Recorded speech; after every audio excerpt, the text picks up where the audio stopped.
Randy Barnett, thank you for joining us today. Oh, it's a pleasure to be here.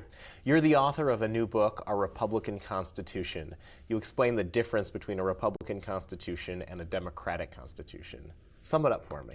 Well, it all is based on two different readings of what we the people means in the Constitution. If you take we the people to mean a group, and you believe that the group or we the people must rule, the only way we the people can rule as a group is by majority rule. And so under that rubric, we need a democratic constitution to empower the people to voice their opinions, their will, through the representative bodies, and that's what makes law. The majority gets to put their opinions or preferences into law. The alternative reading, and if you take that view of we the people, then judges are problematic because judges are not elected, they're not accountable, they get in the way of the will of the people, and therefore judges are problematic. The alternative reading of we the people is we the people as individuals, each of whom are endowed with the individual rights of life, liberty, and the pursuit of happiness. And then the next sentence of the Declaration says, to secure these rights, governments are instituted among men. And that established the principle that first come rights, then comes government. Government's purpose is to secure the rights of the individual. And if you take this vision of government, then what we need a Republican Constitution to provide the law that governs those who govern us. They are our servants. They must be kept within what the Declaration of Independence calls their just powers.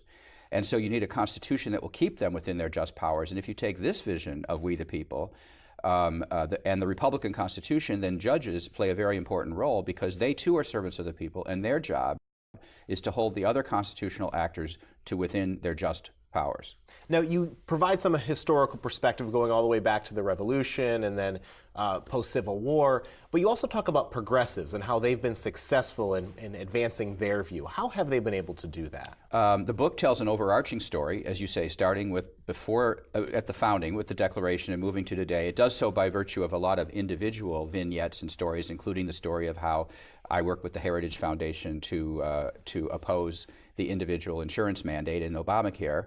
But the progressives play a very big role in this story because the progressives gave rise to the popularity of the Democratic Constitution, the idea that the will of the people was being thwarted by the Supreme Court, the will of the people to enact progressive legislation. So they developed this idea of the Democratic Constitution based on the will of the people to argue for judicial restraint, why judges were acting inappropriately and stepping out their bounds and acting politically when they were stopping legislatures from doing what they wanted to do because they had exceeded their just powers. And that's where we got the whole notion of judicial restraint from the progressives. And unfortunately, modern conservatives have taken on board this progressive mantra of judicial restraint, I think sometimes oblivious to where it came from.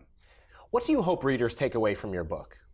I hope they take away from my book what the difference is between a democracy, which the founders rejected, and a constitutional republic, which is what they gave us, how the Republican Party, when it got started as an anti-slavery party, made that Constitution better than it had been, better than the founders gave it to us, and how as long as the Constitution has not been repealed, we can always appeal to restore it, but to do so, we actually need judges who are prepared to enforce the Constitution, which protects the rights of we the people as individuals, each and every one of us. How much is at stake with the next Supreme Court justice? Well, there's a lot at stake with the next Supreme Court justice, but I can already tell you, I believe that fight has been lost. As of Indiana, I think that's it. We now have to move on. We have to decide how we're going to survive under a court that is hostile to what we think.